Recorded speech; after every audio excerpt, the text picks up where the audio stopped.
Yonatan from Rishon. Sorry, Johnny. David from Haifa. Sorry, David with 2 olives. Are you excited? You excited about Captain America? Excited about Sabra? Sabra from Yerushalayim? Well, she's gone. She's now Ruth Bat Putin. In case you didn't know, Marvel, which is owned by Disney, rewrote the Israeli comic book character, played by an Israeli actress. And instead of being Israeli, instead of being former Mossad, she's now Russian. Apparently, being Israeli was too offensive for the American audience, was too offensive for the worldwide audience. Those same people, the same audience, who stood with the Ukraine.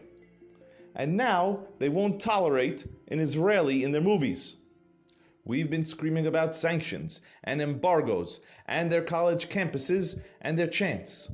And we told you about UN resolutions and the International Court and arrest warrants.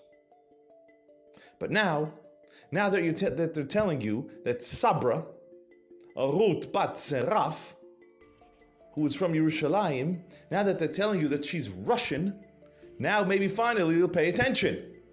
We have several talks on humanism and Zionism and how they don't mix. And if you're still confused by that, listen to those talks. You have to know what the Americans think. You have to know what the Americans think about Israel and how they perceive you. And before you start to scream, Trump, Trump, let's take a look at demographics. Demographics in the United States, which means young Americans, which means the future. 47% of American Democrats under 30 sympathize with the Palestinians. 7% of Democrats under 30 sympathize with Israel. So you'll say, well, that's only one party. Well, let's also take a look into the future of party politics in the United States. In California, of voters under 30, California, the most populous state, 51% lean Democrat and only 25 Republican. In New York, Jewish New York, 63% of young voters lean Democrat, only 19 Republican. Texas, conservative gun-toting Texas. Florida, the Florida of DeSantis. Illinois, Ohio, Pennsylvania. Georgia in the South. North Carolina, it's the same thing. Each one leans Democrat, and by significant margins.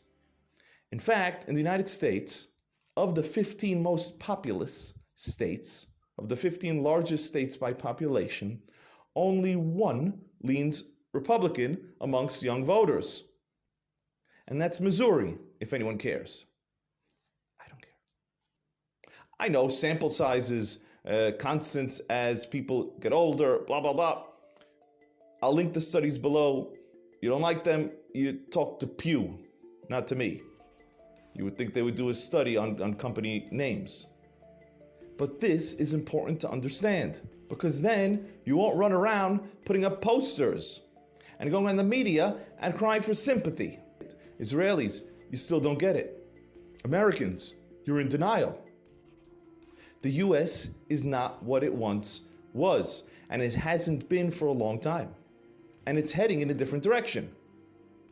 Israelis, don't think Trump will make everything go away. If he wins, if they allow him to win, if there's no civil war, it's due to factors of the Electoral College, of swing states, of parties pulling out their bases, of disillusionment with Biden.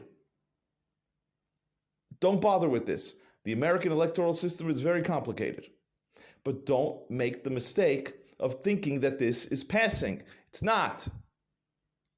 The relationship between the United States and Israel has changed. It could be seen demographically. It could be seen in foreign policy. And now it can be seen in your Captain America movies.